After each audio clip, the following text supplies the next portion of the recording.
Жараткан Алла Таала барыбызга ихластуулук берсин. Ар бирибиздин сөзүбүздө, амалыбызда жараткан Алланын ыраазычылыгы көрүнүп турсун. Аллахым барыбызды мухлис, ихластуулардан кылган болсун. Амин. Тугандар, жараткан Алла Субханаху ва Таала барыбызга ченемдүү өмүр берген. Барыбызга ченемдүү ырыскы берген. Ырыскынын казыналары Алланын алдында чексиз. Бирок Алла Таала инсандын кутуруп кеткенин билет. Ошон үчүн белгилүү өлчөмдө дүйнөдө түшүрүп турат. Wa in min shay'in illa indana khaza'inuhu wa ma nunazziluhu illa bi qadarin ma'lum. Бардык нерселердин казыналары биздин алдыбызда дейт. Бирок биз белгилүү өлчөмдө гана жерге түшүрөбүз дейт. Башка жеринде Алла Таала Кур'ан-ы Каримде айтат, эгерде биз казынабызды ачып койсок, адамдар кутуруп кетет дейт. Инсан, жин кутуруп кетет. Ошон үчүн Алла Таалам өзү даанышман, билет кимге канча бергенди, канчаны көтөрө аларын. Ошон үчүн алхамдулилля ырыскыбыз бардыгы ченелген. Алла Субханаху ва Тааланын колунда, казынасында. Алла Таала ырыскы берүүчү.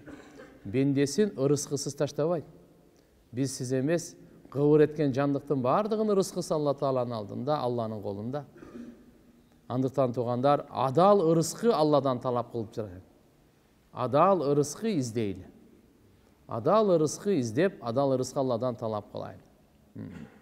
Алла Субханаху ва Таала бунуга өзүнүн мойнунда койду. Бирок Алла Субханаху ва Таала сиздерди, биздерди сыноо үчүн жараткандыктан баарыбыздын бактыбызга дин берди. Бул канча дүйнөдө көрүнүп турган барго, бийлик болсун, байлык болсун, мансап болсун, чырай болсун, күч болсун, бунун бардыгы сыноо. Бул бакыт үчүн эмес. Нерселерде бактылуулуктун жыты дагы жок. Бактылуулук тугандар, бул иманда, амали салихте. Бактылуулук Алла Таала өзүнүн динине койгон. Андыктан биз дүйнөдө Алланын кулчулдугун кылышыбыз керек. Ияка нa'буду, сага гана кулчулдук кылабыз. Ва ияка настаин, сенден гана жардам сурайбыз. Сага гана ибадат. Биз Алланын кулу болгондуктан мойнубузда ибадат. Мойнубузда ибадат. Ибадаттардын алхамдулилла эң абзели, афдалун ибадат ас-сола, намаз. Намаз бул ибадаттардын эң абзели тугандар. Намазды Алла Субханаху ва Таала өзгөчөлөп жерде фарыз кылган жок. Алла Таала Миражда берди пайгамбарыбызга. Миражда берди. Болгондо да 50 мал берген. Суранганына карап азайтып 5 малга түшүрдү. Bundan sırtkarı dağı Peygamber sallallahu aleyhi ve sellem'e Allah Teala farz namazlardan başka sünnet namazları, nafil namazları, bugünkü sabah kuda kalasa Peygamberimizin tahaccud namazı. Tahaccud salihin derdin belgisi. Bardık peygamberlerden okup жүрген elhamdülillah ulu namazı bu. Peygamber sallallahu aleyhi ve sellem'e 5 mal namaz belirleyecekti rivayetlerde gelir. Bağımdat asır tahaccud okup durgan deydi. Bağımdat asır tahaccud. Tahaccud bir yılday ümmetke dağı sahabalarga da Peygamber sallallahu aleyhi ve sellem'e da farz bolup durgan. Andan keyin ümmetin moyunundan bu mansuk dep koyabız, ökümü jarasqa çıkıp mustahapqa gelgen. Biroq Peygamber sallallahu aleyhi ve sellem'e ömrünün ayağına çeyinle farz bolup durgan deydi. Kene tahaccud namaz ulu namaz. Atay түнү бардык махлуктар уктап, тынчтанып, эс алып атканда, тополоң жок, күндүзү эм тополоңда. Тияка жүгүрмөй, бул жака жүгүрмөй, иштемей, сүйлөмөй, кыймыл аракет бардыгы. Түнү андай эмес. Бар тынч болуп калганда ошо түнкү ибадат, түнкү дуанын таасири, түнкү Алла менен сүйлөшүүнүн таасири, бунун нуру таптакыр башкача. Ошон үчүн Алла субханаху ва таала Кур'ан-ы Каримде Muzzammil сүрөсүндө айтты да. Muzzammil деген сүрө бар. Я ayyuhal muzzammil qumil leyla illa qalila. Ey Muzzammil, çadır orangon. Sen turgun. Qumil leyla illa qalila. Biraz ele uqta. Бирок түндө уйку менен өткөрө турган түн эмес. Түн ибадаттыкы. Туруп Алла Тааланын алдында ибадат кылган. Кумил лейла илля қалила. Нисфаху авин кусминху қалила. Аузит алейхи вараттилил Кур'ана тартила. Алла Субханаху ва Таала мейлі, анда болса жарым тұр, жарым нұқта. Андан бираз кемейтсең мейлі, же бираз қошсаң мейлі. Бирок түндүн баарын эле уйку менен өткөргөн? Жок. Вараттилил Кур'ана тартила. Кур'анды эми тартиби менен, тажвити менен токтоп, маанилерине ой жүргүзүп окугун деди. Кур'анды окугун. Кур'анды окугун. Ва табаттал илейхи табтила. Бардыгынан үзүлгүн, Allah менен байланышкан. Allah менен байланышкан. Демек тахаджудда Allah Субханаху ва Таала бул тууралуу "Ва минал лейли фатахаджат бихи нафилатан лак, аса ан яб'асака роббука макаман махмуда." Түндүн кээ бир бөлүгүн фатахаджат худжуд деп өз айтып уйкуну айтат да. Фатахаджат дегени уйкуну таштагын. Намазга алек болгондун себебинен уйкуну таштаган. Жана телефонду чукулаш үчүн уйкуну таштаган эмес. Же болбосо дүйнө акча табыш үчүн уйкуну ташта. Дүйнөдө ар ким уйкуну ар кандай таштайт да. Кээ бирлер түнү уктабай эле коет. Эмнеге? Футбол көрүп чыгат, телевизор көрүп чыгат, карта ойноп чыгат. Ал деле уктабай эле коюп атпайбы? Же болсо кээ бирлер түнү уурулукка барат. Түнү уурулукка барат, күндүз андай кыла албайт, түнү уурулукка барат. Кээ бирлер зынага барат, жайда кээ бирлер дагы ушундай арам ишке барат. Түндү ал үчүн берген эмес Алла Таала. Пайгамбар саллаллаху алейхи ва саллям демек бул жакта айтып аткан фатахаджат бул фатахаджат деп. Тахаджуд таркун наум бисабабил иштигал бис салат. Неге бул? Уйкуну таштоо, түнкү уйкуну намазга алек болуунун себебинен. Намаз окуу үчүн түндө уйкуну таштаган, ушуну тахаджуд деп коет. Намаз окуу үчүн түнү уйкуну таштап, ойгонуп, уктай бербей, ушуну не деп коет экен? Тахаджуд деп коет экен тууган. Мааниси "Ва минал лейли фатахаджат би салатин муштамила алал Кур'анил Карим." Кур'ани Каримди өзүнө камтып алуучу, камтып алган намазга алектениш үчүн уйкуну таштагын деген мааниде. Себеп дегенде ошол убакта Алла Субханаху ва Таала пайгамбарыбызды ден Кур'ан укканды каалайды да.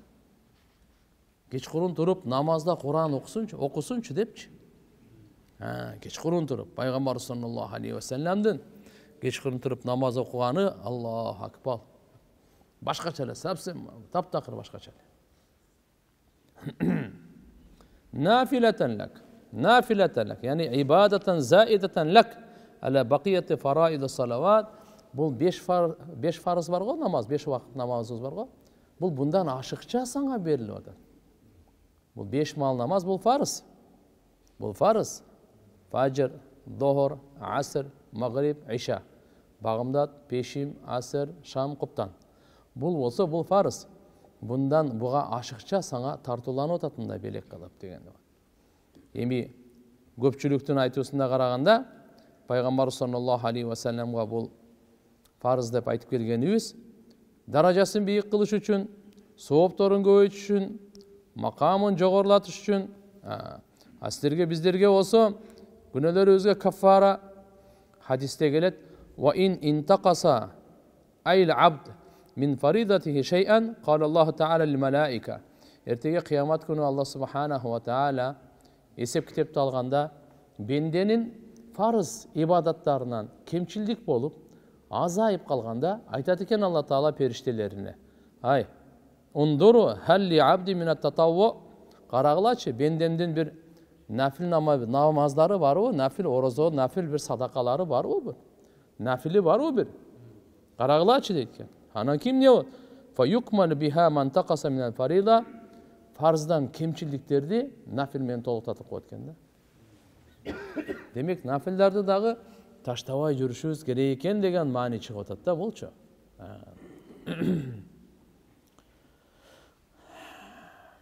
Бул улуу даражаны Макамул Махмуд Алла субханаху ва тағала айтады: аса айябасака роббука мақама махмуда.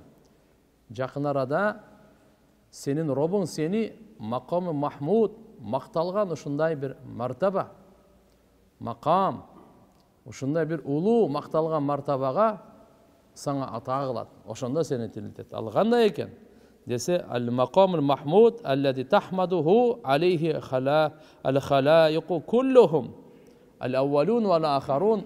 Бардығы мақлуқтардың бары мақтай тұрған ушындай бір мақам болады екен.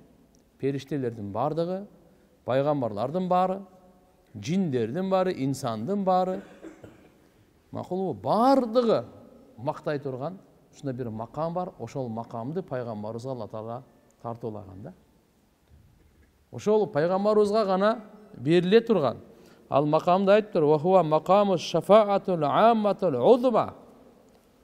Улуу бардық жалпы инсаниятқа пайғамбарыбыздың шапааты, ошону мақамы махмуд дептир. Туғандар, пайғамбарыбыз саллаллаху алейхи ва салламга Алла Таала улуу даражаны, улуу Кур'ани Каримди берүү менен эле биргеликте кыямат күнү дагы улуу макамды пайгамбарыбыз саллаллаху алейхи ва салламга уада кылган. Ал улуу макам бүткүл адам баласына шапаат кылат, ортосуна түшөт. Өзүнүн үммөтүнө эле эмес, Адам алейхиссаламдан тартып кыямат күнгө чейин канча инсан дүйнөгө келсе, ошонун баарын ортого түшө турган мынал макамды Алла Таала Мухаммад алейхиссаламга гана берген. Биз ушундай улуу пайгамбардын үммөтү экенибизди унутпайлы. Жана эртеге кыямат болот. Эртеге кыямат болот, сөзсүз болот. Ал биздин каалообуз менен эмес, Алланын каалоосу менен болот. Ошол күнү бардыгы көзү жалдырап калганда, үммөткө үммөт, пайгамбарлар, улуу инсандар нафси өздөрүнүн жанын ойлоп калган күн болот. Үммөтүн ойлой турган күн болбойт. Эч кимди ойлобойт ал күнү. Бала атаны, ата баланы, эне баланы, бала энени ойлой турган, бири-бирин ойлой турган күн болбойт ал. Эч кимди ойлобойт. Эч ким, дос, жок. Ошол күнү ар ким өзүн ойлоп калган күнү пайгамбар саллаллаху алейхи ва саллям ортого түшөт ошондо. Эсеп китеп башталбай калат да. Бардыгы махшар майданда туруп кыйналып калат.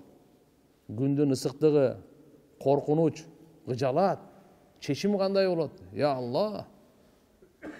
Башталбайт. Бардык адамзат Адам атага барат. Эй Адам, сиз биздин атабызсыз. Алла субхана ва таала өз кудурети менен сизди жараткан. Бейиштен орун берген, периштелери сажда кылдырткан, илим берди сизге ушундай бардык нерсе. Адам баласынын эң башы сиз. Сиз ортого түшүп, мына эсеп китеп башталып алса болбойт деп. Адам алейхиссалам жүзү үйрөт экен. Жок дейт, мен ортого түшө албайм бүгүн. Бардык адам баласынын атасы жүзү үйрөткөн. Жок, мен ортого түшө албайм бүгүн. Жакындаба деген даракка мен жакындап койгонмун дейт. Алла Таала Адам алейхиссаламды, Хава энебизди бейиште жымда киргизип, бардык неаматтарды рахаттанып жегиле, каалашыңарча жегиле, каерде кааласаңар деп. Бирок силерге бир гана эскертүү, бир гана тыюу: "Вала тaqraба hadhihi shajara fatakuna min az-zalimin". Мынал даракка жакындабагыла. Жакындасаңар залымдардан болуп каласыңар, күнөөкөрлөрдөн болуп каласыңар. Алла Таалага тоң моюндук кылгандардан болуп каласыңар. Ошого биз жакындап алганбыз дейт да. Шайтандын назгырусу менен бул узагыраак окуя, мен кыскартып айтып берейин. Жакындап алганбыз, ошонун кесепетинен биз бейиштен чыгып калганбыз дейт. Кандай болбосун, Адам алейхиссалам айтат: "Силер баргыла, мүмкүн бүгүн ортого түшкөн ушу Ибрахим пайгамбар ортого түшө алар. Ал дагы пайгамбарлардын атасы. Канча пайгамбарлар. Адам алейхиссаламга бардык адамдын атасы болсо Ибрахим пайгамбар, пайгамбарлардын атасы деген лакабы бар. Анткени Бани Исраилден канча пайгамбар келген. Так маалыматын Алла Тааладан башка эч ким билбейт. Бирок кээ бир риваяттарда келет: "Ой, Муса алейхиссалам менен Иса пайгамбардын ортосунда 1000 пайгамбар" дейт. Муса алейхиссаламга чейин канча пайгамбар? Андан мурда Юсуф алейхиссалам, Исаак алейхиссалам, Якуб алейхиссалам канча деген пайгамбар аны мурда. Мени кандай болгон чакта дагы Ибрахим пайгамбарга баргыла, Ибрахим пайгамбар мүмкүн жардам кылар деп бардык адам баласы Ибрахим пайгамбарга барганда, Ибрахим пайгамбар да айтты. Жок, мен бүгүн өзүмдүн жаным деле ортого чалбайм мен. Неге? Ибрахим алейхиссаламдагы ошол бир жолу оорубай оорудум деп коет да. Себеп анын максаты деле бөлөк болчу. Бардыгы майрамга чыгышат, бутпарастыкта сөлөкөткө сыйынышат. Ибрахим пайгамбар чыгасың, жок мен барбайм, ооруп атам деп. Оорубай эле турган болчу да. Оорудум деп койгон. Бирок мындай мааниде айткан эле да, бунучу таурия деп коет бизде шариятыбызда, динибизде таурия деген сөз бар. Бул уккан киши маанисин башкача түшүнөт. Бул айтып аткан киши башка маанини алат да. Ооруп атам мындай, мен руханий ооруп атам, мен мына бутпарастык бул чоң кесепет, мараз, оору да бул. Тигилер болсо денеси ооруп аткан окшойт, кетип калат. Кеткенден кийин бардыгы майрам деп кетеби? Барат дагы бутканага барып, буттун бардыгын балталап салат да. Талкалап, буттун бардыгын талкалап, балтаны эң чоң бутту өлтүрбөй, ошонун мойнуна илип коет да, кетип калат. Куралы кимден табылса, ошодон көрсүн дейт. Болбосо өзүн актасын дейт ал буттучу. Попробуй актап көрсүн. Алар ишенип атпайбы? Бул бардыгын бүтүрөт, бардыгын чечет, бардыгын коргойт, бардыгын сактайт деп. Эми сурап көрсүн деп. Атайын ушундай гана. Анан келселе, майрамдан келселе бардыгы талкаланган. Буну ким талкалады деп ызычы тополоң. Кудайлардын бардыгын талкаласады да бул. Бир болсо баягы жаш жигит бар эле го, Ибрахим. Ушу бутуңардан эч нерсе болбойт. Буга сыйынбагыла, бул таш, пайда зыян жок деп айта берчү эле го. Ошол талкалашы мүмкүн. Башка эч ким талкалабайт. Таап келгиле деп аны таптырып, кармап алып келет. Ибрахим, айт. Ким талкалады муналардын бардыгын? Айтат, мен каяктан билейин дейт, ким талкалады. Мыйзам боюнча куралды кимде табылса, ошону күнөөкөрлөш керек. Мына ошо чоңунда турбайбы курал? Ошону айтат. Буну ким кылды дегенде, Ибрахим пайгамбар айтып коет, кабирухум. Булардын чоңу деп коет да. Бул экинчи сөз. Болбосо бул эми бул деле жалган эмес. Тигилердин оюнча чоңу деген бул, чоң бут. Ибрахим пайгамбардын чоңу деген барыңардын чоңу менмин да деген сөз. Мен кылдым деген. Түшүндүңбү? Ушундай. Бир сөздөн эки маани чыгат да. Маана баид, маана кариб деп коет. Узактагы маани бар, жакындагы мааниси бар. Мен ушундай кылып айтып коет да. Айтып койгондо, анан сен бизди маскарлаба дейт. Анан айтат да, сурап көрбөйсүңөрбү деген. Сыйынганыңардан сурап көрүлө, айтып көрсүн дейт. Ким чапканы, ким өлтүргөнү бардыгын.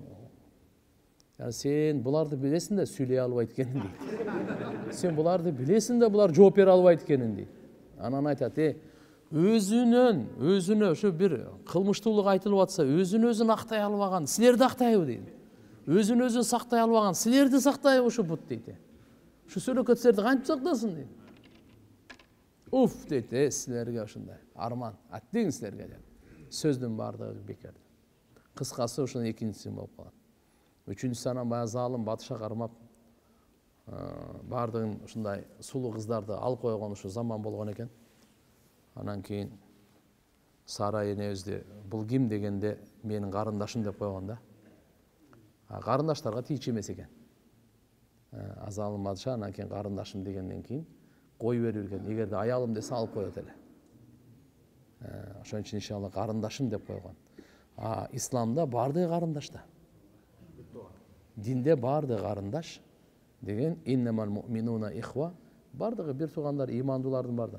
Ал убакта Ибрахим пайгамбар имандуу, Сара энебиз имандуу, башка эч ким имандуу эмес.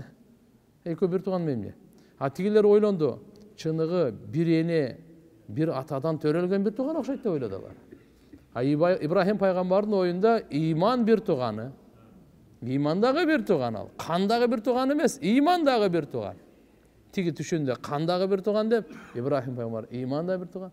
Кыскасы айтканда Ибрахим пайгамбар айтты, ушундай бир сөздөр болуп калган менин жашоомдо, мен ортого түшкөнгө лайыктуу эмесмин дейт. Силер баргыла анан көй. Муса пайгамбарга баргыла. Таврат Алла Таала берген Мусага. Таврат түшүргөн. Китеп. Улуу шарият. Бир болсо Муса пайгамбар чөттү. Муса пайгамбарга барышат адам баласын барды. Барып, Муса, абалыбызды көрүп атасыз. Ортого түшпөсөңүз болбойт, эсеп китеп башталсын деп. Кээ бирлер ушуга чейин айтылат дейт. Бул жерде кыйналгандан көрө дозокто кыйналганыбыз жакшы го депчи. Ушуга чейин оор күн болот экен да. Муса алейхиссалам анан ал дагы үзүрүн айтат. Мен ортого түшө албайм. Мен бир адамды ошол уруп алып, капысынан өлтүрүп алгам. Бир Кыптийди 30 жашында Фираундун үйүндө чоңойгон эле. Уруп алып, өлтүрүп алып, андан кийин анакей Мадиянга качкан да. Кийин 10 жыл кызмат кылып пайгамбарчылык берип, анан кайра келген да. Ошондуктан мен азыр неме кыла албайм. Аны жөн ажыратып кой десе кой, болбой атып жака бир чап союлуп калган да. Ошон үчүн силер эгерде бүгүн ортого түшсө, силер Исага баргыла. Алланын керемети, атасыз жаралган ошол. Алла өзүнүн ушундай кудурети менен жараткан, ага Инжил китебиндагы тартуулаган, бир түшсө ошол түшөт. Десе адамзаттын баардыгы Иса пайгамбарга болот экен. Иса, Алла Таала сизге ушундай Инжилди тартуулады. Керемет Алла Таала өзүнүн ушундай буйругу менен атасыз ушу Мариям энебизден Алла Таала сизди жаратты.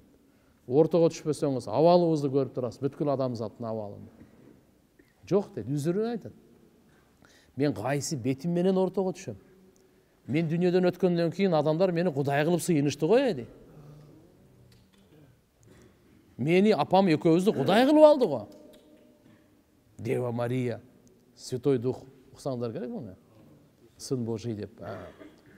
Үчөөнү бир үч Кудай кылып. Мен кайсы бетим менен барам? Жок, мен бара албайм деп. Үзүр мага деп. Бүгүн ортого түшө турган болсо бир гана адам түшө алат. Мухаммад гана. Башка бирөө да ылайыктуу эмес, түшө албайт дейт да. Мына ушул оюнча макамы Махмуд айтылып атат. Бул макам дейт. Макамы шафаатул амматул удма. Мына ушундай макам экен да.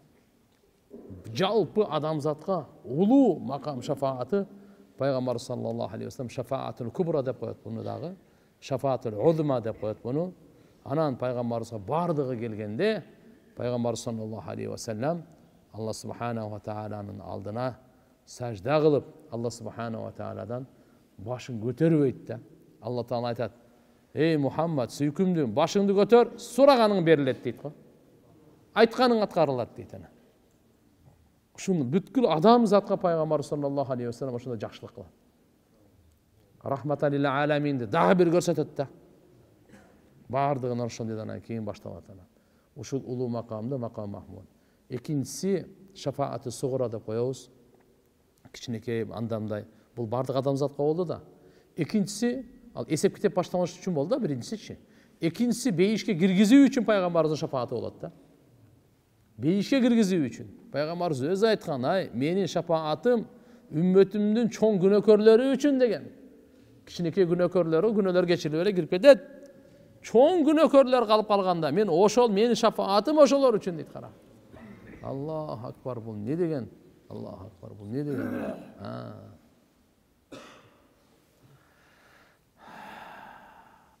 Ар бир пайгамбарга Алла Таалам бир өзгөчөлүк берет экен. Өзгөчөлүк. Ошонун бардыгын пайгамбарлар өздөрү Алла Тааладан сурап алган дейт. Пайгамбар сурабаптыр аны. Атайы кыямат күнгө калтырыптыр. Себеби пайгамбар сураса өзүнүн доорунда сурап коймок, өзүнүн доорундагы адамдарга тиеши болуп калмак. Пайгамбарыбыздын акылдуулугуна дагы бир тан бере турганы, кыямат күнгө чейин канча келет үммөтү, баарды топтолуп ошол жерден бир сурап коеюн деп атат. Кимге пайдасы тиет дейт ошол? Ким ла илаха иллаллах Мухаммадур Расулуллах деп Аллага ширк келтирбей эле келген болсо, ошого сөзсүз ушу пайдам тиет дейт. Ушу дуасынын, пайгамбарыбыздын суранганын пайдасы тиет дейт да. Кандай болбосун, имандууларга Алла Таала пайгамбар саллаллаху алейхи вассаламга мүмкүнчүлүк берет, шафаат кылганга кетет. Кеттик. Бухари шарифте келет, Ибн Умар радиаллаху анхумадан айтат, кала Расулуллах саллаллаху алейхи ва саллям, пайгамбарыбыз айтты мындай дейт: "Иннан нас ясируна яуман кияма жустан." Кыямат күнү адамдардын бардыгы жустан деп мертвый мындай өлүк болот бардыгычы. Труп эле болот бардыгы. Kullu ummetin tettabi'u nebiyyaha. Her bir ümmet özünün peygamberin arkasından erişit. Musa peygamberin ümmeti Musa peygamberin arkasından erişit. Nuh peygamberin ümmeti Nuh peygamberin arkasından erişit. İsa peygamberin ümmeti İsa peygamber. Muhammed Aleyhisselam'ın ümmeti Muhammed Aleyhisselam'ın arkasından erişit. Yekuluna ya fulan işfa' lana. Bardığı şu peygamberler ümmet aytat. Özünün peygamberlerine varıp etken şefaat kılıp koyçu, bize şefaat kılıp koyçu. Anan çoğu varışat. Hatta tantahiya şefaatu ileyye. Peygamberimiz aytat, mağa gelişet uşunda bardığı deydi. Fazalika yevm, al uşunday gün, yeb'asuhullahu makamul mahmud. Allah Teala peygamberimizin makamı mahmudqa uşu darajanı tartulagan gün bolat degende. Muslim şerifte gelet, Sa'id ibn Hişam radıyallahu anhudan, kultu li Ayşe, Ayşe nevizge ayttım deydi da, ya umul mu'minin, o mu'mindardın enesi, enbi'ini an huluqi Rasulillah sallallahu aleyhi ve sellem.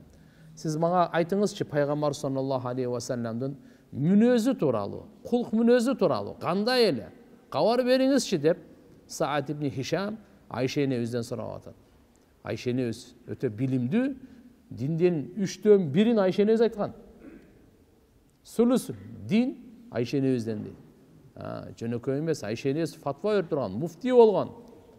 Min деген sahabalar çeçilbey kılgan meselelerdi gelip Ayşe nevizden pardanın arkasından sorayt ele. Ayşe neviz bardın oşunda cevap beret ele. Allah aytты, Ayşe neviz, "Alasta taqra'al Kur'an?" Kur'an okuyan joksun mu sen dedi. Aytat, "Bala okuamın" dedi.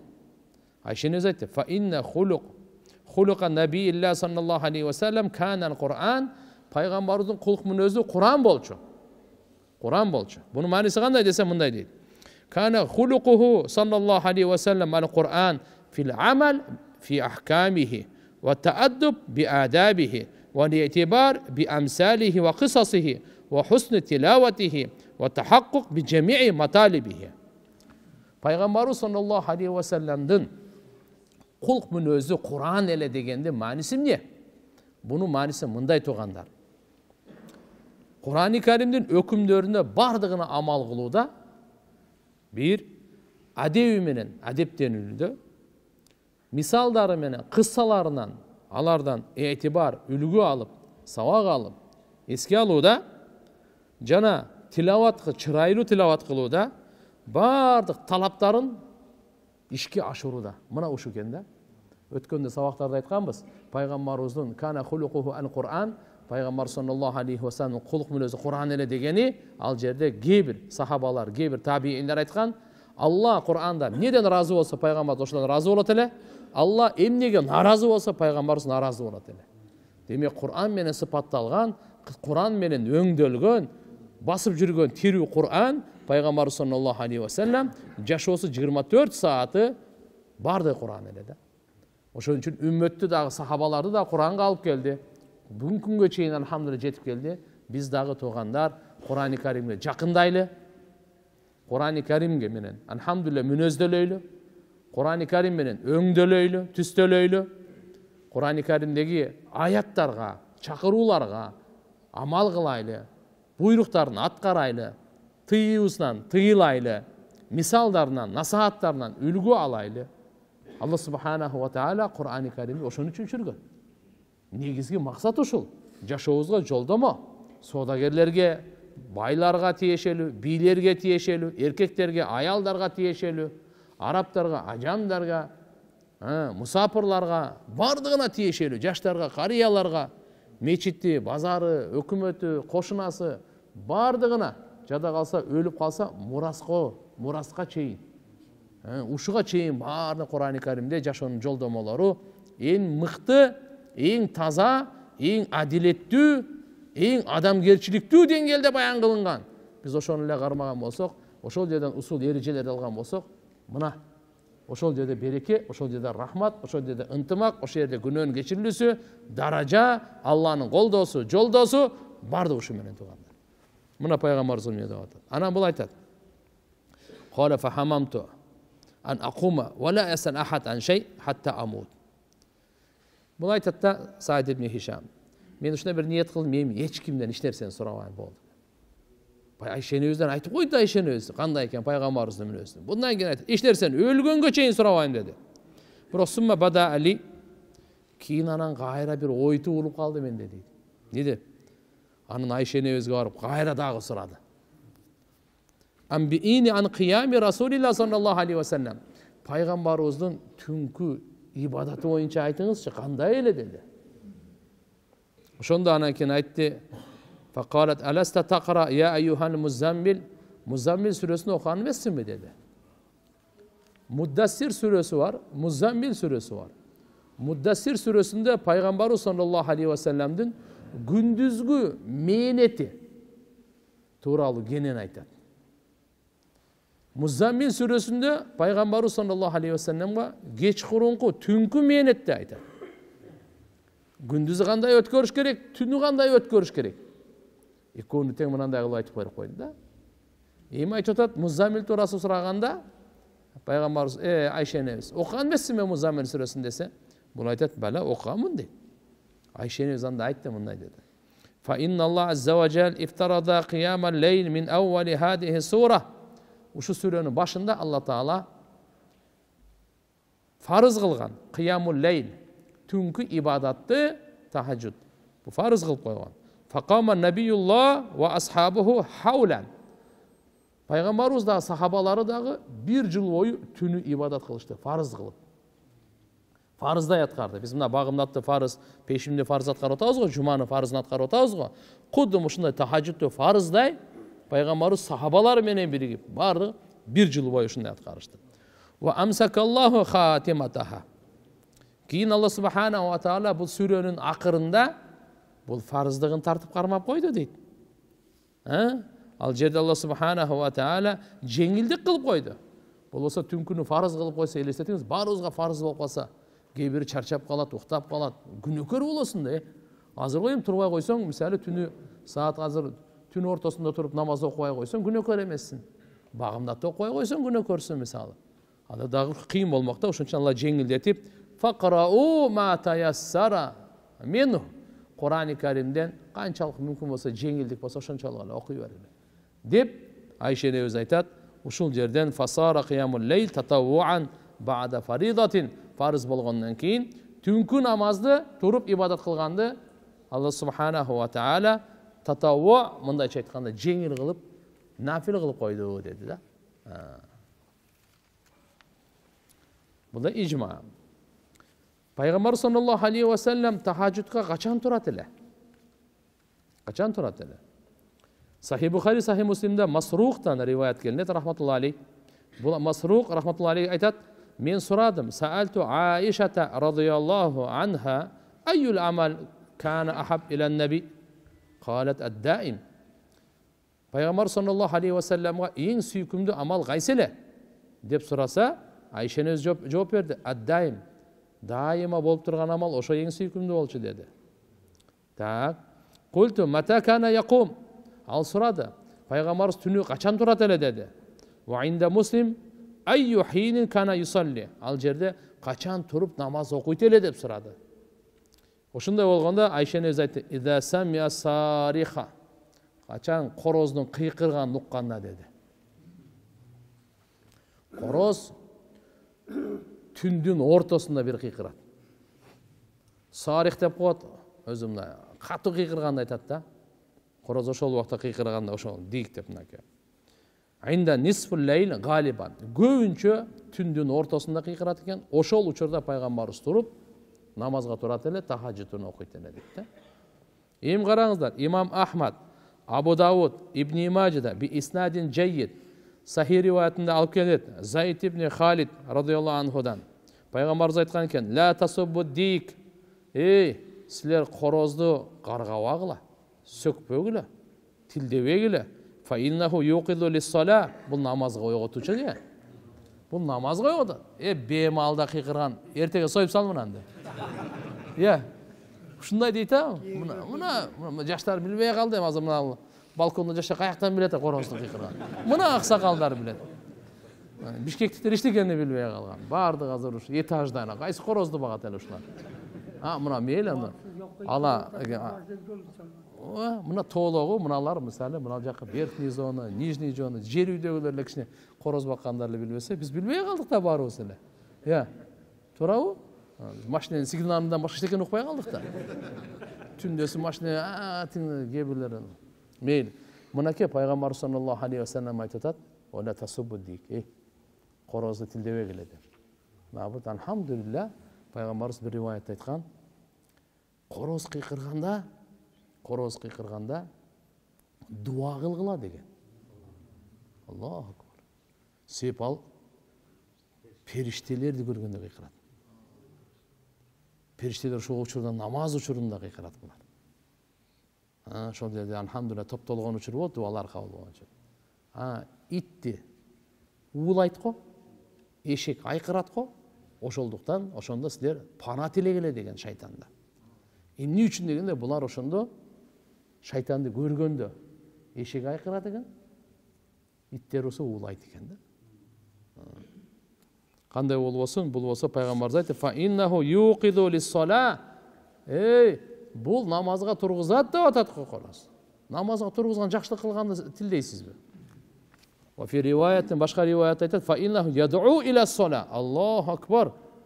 Корозду сөкпөгүлө, тилдебегиле, урушпагыла. Бул намазга даават кылат деп атпайбы? Дааватчылар ойлоп жүрөт, биз эле чакырат окшойбуз деп. Андай эмес, корозду эле даават кылат. Мынакей, кандай кылып чакырып атат. Сахихайнда, Сахи Бухари, Сахи Муслимде келет, Ибни Амр радияллаху анхумадан пайгамбар саллаллаху алейхи ва саллям айткан: "Ахаббу сала илаллах салату Дауд алейхиссалам." Кечеги сабакта да өткөнкү сабакта дагы Алла Таалага эң сүйкүмдүү намаз Дауд пайгамбардын намазы. Ва ахаббу сиям илаллах сияму Дауд. Эң сүйкүмдүү орозо Дауд пайгамбардын орозосу. Дауд пайгамбардын намазы эң сүйкүмдүү намаз. Кайсы кандай кылат экен десе, кана янам нисфал лейл. Түндүн жарымын уктайт экен. Уйкуга бериш керек экен да. Уйкуга бериш керек, укташ керек. Түндүн алгачкы түнү укташ керек. Жарымда. Ва якуму сулусаху. Şu түндүн 3/1 ибадатта өткөрөт экен. Андан кийин калганын да кайра уктайт экен. Ва янаму судусаху 6/1 калат, аны кайда эс алып турат деди. Анткени бул түнү ибадат кылып да кайра багымдатка чейин бир аз эс алып алган адамдын денесине күч кубат алып келип, көңүлүн ача турган, зикирлерге, дуаларга бекем кыла турган, алсырабай турган ушуга себеп болот экен деп айтыптыр да. Жана бул учурдагы намаз окуу не дептир десе, акарабу иля адами рия, бул деген рия көрүлүккө сактанатганга эң жакыныраак. Мына ошол түнкү тахажжуд намаз Алладан башка сизди эч ким көрбөйт. Мүмкүн үй бүлөңүз анча-мынчасы баамдап калышы мүмкүн. Мынакей ихластуулар түнкү намазда ихласка иштешет экен да. Ихластуулар түнкү намазда ихласка иштешет. Мээнет кылышат. Я Алла, риякөрлүктөн сактай көр. Тилимди жалган сүйлөгөндөн тазала, көзүмдү кыянаттан тазала, амалдарымды риякөрлүктөн тазала, жүрөгүмдү эки жүздүүлүк, 3, 4, 5, азыр айтып атышат 10 жүздүүлүктөр чыккан дейт. Билбейм канча болсо да жок. Аллахумма тахир калби минен нифак дейт. Нифак деп ошо 2 жүздүүлүктү айтат. Ушудан тазала деп. Алар ушун түнү иштейт экен. Өзгөчө түндүн акыркы бөлүгү калат го. Түндүн акыркы бөлүгү. Ошол башкача учурда. Сахи Бухариде, Сахи Муслимде Абу Хурайра разияллаху анху риваят келет. Пайгамбар саллаллаху алейхи ва саллям айтат: "Янзилу Раббуна табарака ва таала кулла лейлатин иля самаи дунья хатта ябqa сулусул лейл ал-ахир." Аллах субханаху ва таала ар түнү дүние асманына, Алла Тааланын рахматы түшөт экен. Ар түнү түшүп турат. Так, өзгөчө акыркы 3/1 калганда. Якул Алла Таала айтат экен: ма яд'уни фа астажиба лаху. Менен дуа кылгандар барбы, дуасын кабыл кылайын. Ма ясалуни фа утияху. Менен сурагандар барбы, ага берейин сурагандарын. Ма ястагфируни фа агфира лаху. Күнөөсүнөн кечирим сурагандар барбы, күнөөсүн кечирейин дейт экен. Алла Тааланын чакырыгы, Алланын дааваты, Алланын кайрылуусу бенделерине. Күнөөсүнөн кечирим сурагандар барбы, күнөөлөрүн кечирейин дейт экен. Баарыбыз күнөөкөрбүз. Ошол убак күнөөлөрдөн кечирим сурай турган өзгөчө учур экен болчу. Хатта янфажрал фажр, таң атканга чейин ушу сөз болуп турат экен да. Таң атканга чейин. Кама фи риваяти Муслим риваятында. Башка жерде де Саид Абу Хурайрадан кошкон, Алла мындай деп айтып экен. Хал мин таибин фа атубу алейх. Тоба кылуучу барбы? Тобасын кабыл кылайын. Абу Джафар да көп айткан, мен даллади ястарзикуни фа арзуку. Менен ырыскы талап кылуучулар бар, ырыскы берейин дейт. Мен даллади ястакшифу дар фа акшифу анху. Менен ошо кыйынчылыкты жоюусун сурагандар бар, кыйынчылыгын жоюйн дейт. Шифа сурагандар бар, шифа берейин дейт. Кандай болбосун, ошо түндүн тахажжудтун мынал саарлык учур бар го, ошол өзгөчө учур экен. Алла Таалага мунажат кыла турган, кайрыла турган, арыз муунду айта турган, кажетти айта турган, Алладан жакшылык сурай турган, кечиримдүүлүктү сурай турган, хидаятын, бейишин, ырыскысын, бактысын, шипасын сурай турган өзгөчө убакыт болот экен да болчу. Ошол убакытты кадырлап, колдон чыгарбаш керек экен. Алла Таалам баарыбызга тоофик берсин туган. Бул жерде мынакей түндүн акыркы бөлүгүн айтып атат. Витрди дагы акырында окуганга кечтир пайгамбар саллаллаху алейхи ва саллям айтканда, силерди витрди намазыңардын эң акыркысы кылгыла деген да. Бул кимге? Ким түнү сөзсүз туруп намазды каза кылбай тахажжуд окугандар бар го, ошолорго витрди эң акырында окуганы жакшыраак. Бирок кээде калып кеткен, анча-мынча мында окуп жүргөн, бирок кээде уктап калган, мага окшогон, сизге окшогондорго андай болбойт. Витрди окуп эле жатыш керек, рисковать этпейин. Алда каза болуп кетпесин да. Турам деп анан кокусдан көз илинип кетти, каза болуп кетпесин да. Жөн жүрүш керек. Өзүнө ишенсе, альхамдулилля, жыл бою каза кылбайт. Ал будильниги жок эле турат. Түнү саат 1-де уктайбы, 2-де турабы, 2-де уктайбы, айырмасы жок. Ал 5:30-6-да туруп калат. Мисалы ушу саатка айтып атам да, ушу бүгүнкү күндөгү. Азыр мисалы саат 6:30-дарда уже неме болуп калат да. Вот ошого чейин туруп калгандар болсо, ал витрди ошондо окуган жакшыраак ал. Ошол учурдагы дуа менен истигфар өзгөчө. Кур'ан-ы Каримде вал мустагфирина бил асхар дейт. Саарлык учурунда истигфар кылгандар. Саарлык учур кайсы? Таң атканга чейинки, андан алдыңкы учурду саарлык деп коет. Биз саарлык жейбиз го? Сухур дейт, ошончочу. Сухур деп саарлык ошо сөздөрүнөн чыккан. Сахih Бухариде, Сахih Муслимде, Ибн Мажа, жана Ибн Мажада келет, Айша разияллаху анха энебизден пайгамбар саллаллаху алейхи ва саллям кана янам аввалул лейл ва юхьи ахираху. Пайгамбарыбыз ал түндүн алгач уктайт эле дейт, акыркысына ойгонот экен да. Ошого ибадат кылчу эле дейт. Ана башка хадисте дагы маалым болот. Ва якраху наум кабла ал-иша. Куптандан мурда уктаганды пайгамбарыбыз жактырбайт эле. Демек шамдан кийин уктабаңыздар деген сөз. Мурда деле биздин энелерибиз мындай Куран, хадисти окубай эле куйма кулак болуп мээлерине сиңип калган эле. Ата бабалар альхамдулилля диндар болчу баарыбыздын. Ошолордон айтат эле, ай, күгүмдө уктаба. Ойгот коет эле. Эсиңиздерде күн баткандан кийин уктатпайт эле. Пайгамбар саллаллаху алейхи ва саллям күн баткандан кийин куптанга чейин окуганды жактырган эмес. Макру деген муну. Куптандан кийин бекер поздорго дагы макру деген. Ар нерсе сүйлөшүп жүрөт го, ошолорго да болбойт. Маанилүү бир илим болсо, анда бир бөлөк. Болбосо куптандан кийин эң жакшы эрте уктап, эрте турган. Дин соолукка жакшы, береке, ырыскы, илим, бардык нерсеге жакшы. Көп күнөөдөн сак болосуң. Түндө жүрө берсең көчөдө. Болбосо бир шайтан алып кетет сени баары. Жөн эле билбей каласың каяка түшүп калган. Жөн эле бир уурулукка соучастник болуп калышың мүмкүн. Же болбосо бирөө дагы бир маска жолу болуп калышың мүмкүн. Же болбосо бир зынага кетип, же болбосо да бир балакетке чалдыгып калышың мүмкүн. Ошон үчүн ол Түн жөнөкөй түн нерсе эмес таксырлар. Кул а'уду би раббил фалак мин шарри ма халак ва мин шарри гасиқин ида вақаб деп ушуну айтат. Өзгөчө. Күн баткандан кийин, караңгы киргенден кийин жамандыгынан пана тилейм деп. Махлуктардын баарына пана тилейм ал өзүнчө. Бирок түндүн жамандыгынан өзүнчө пана тилейм. Жөнөкөй нерсе эмес ал. Көбүнчө ошон үчүн арам иштер, күнөө иштер түндөсү болот көбү. Күндүзү деле болбой койбойт эмес, бирок көбү түндөсү болот.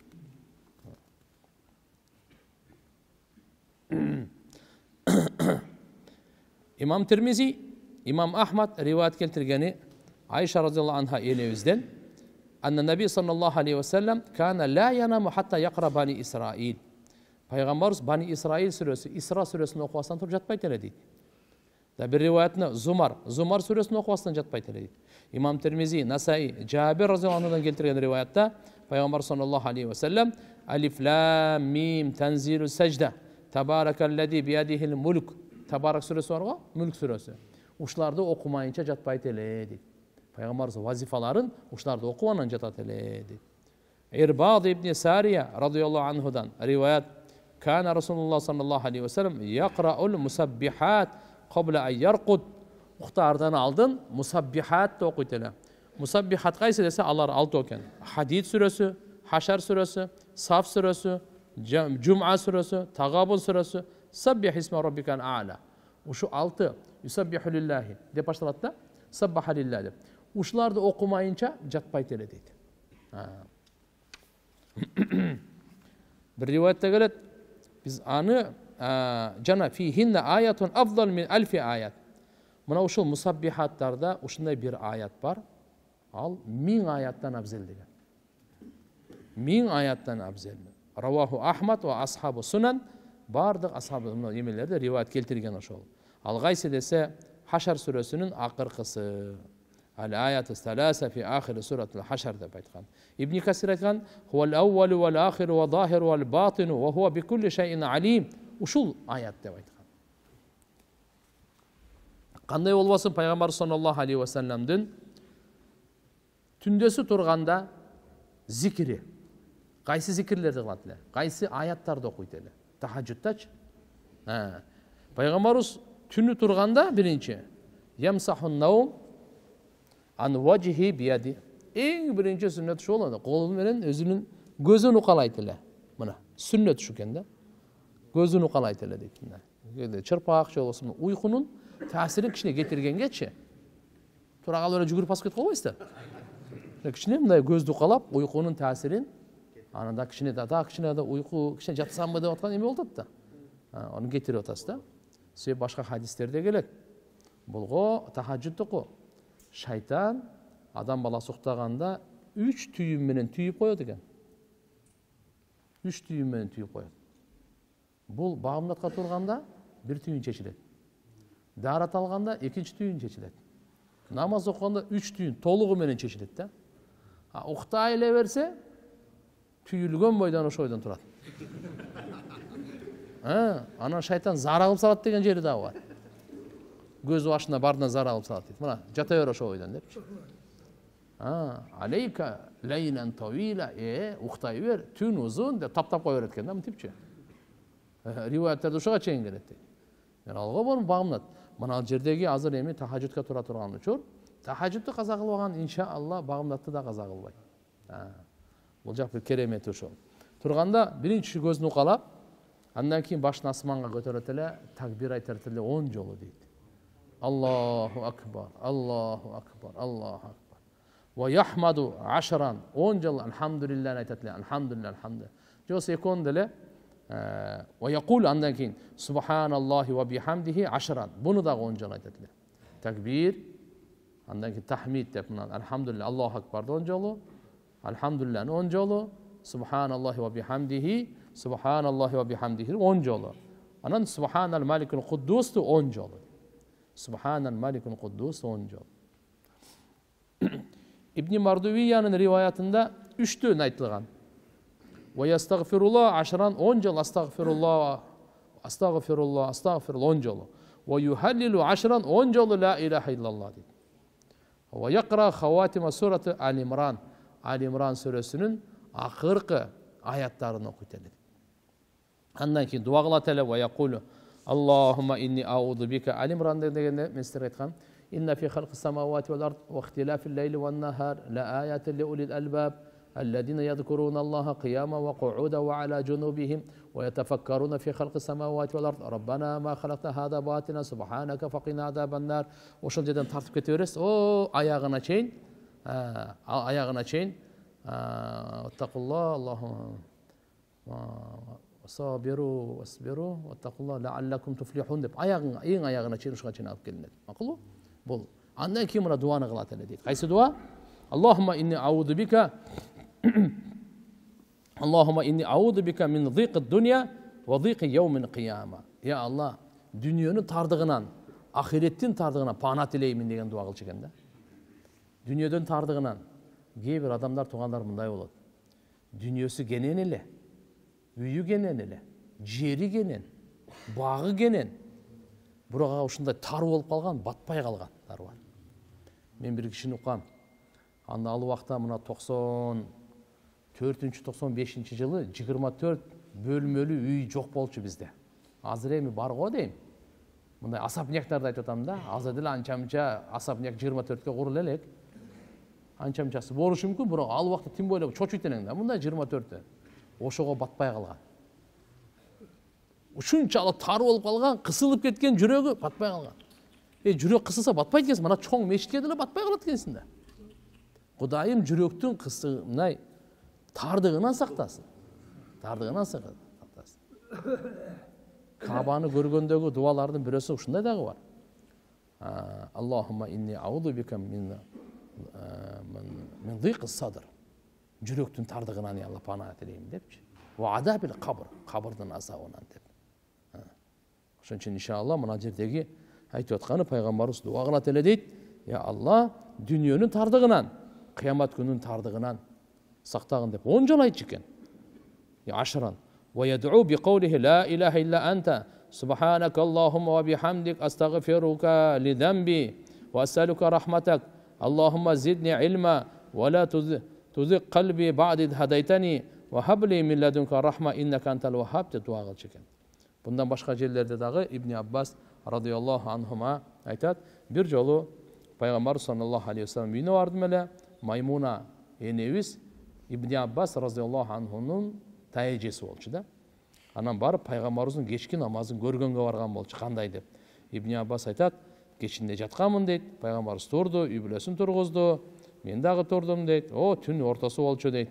Пайгамбар sallallahu aleyhi ve sellem ошол көзүнөн ушундай көзүн укалап, андан кийин ошол Ал-Имран сүрөсүнүн акыркы 10 аятын окуду.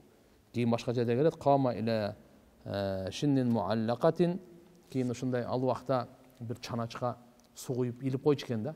Ошондон анан кийин дааратка суу алып, даарат алышты экен. Кийин анан мисвак кылчу эле дегени келет. Кийин анан 12 ракат окуган дейт. Канча ракат? Фасал ракатайн, сума ракатайн, сума ракатайн, сума ракатайн, сума ракатайн, сума ракатайн. 6 жолу окуганда 12 ракат. Андан кийин анан сума аутар, анан витр намаз. Витр намаздан анан окуган дейт. Сума истажаа, кийин бир аз жатчу эле дейт. Эсалып, сөйп ибадат кылды да. Хатта жаал муаддин, анан багымдатка таң атайын деп калганда багымдатка азанчы келет эле дагы, азан айтат эле, фақама пайгамбарыбыз турат эле, фасалла ракаатайн хафифатайн, 2 ракат жеңил, мындайча айтканда багымдаттын сүннөтүн окуйт эле. Анан сума хаража фасалла субх, анан кийин ошо үммөткө чыгат эле дагы багымдаттын фарзын окуп берет эле дейт.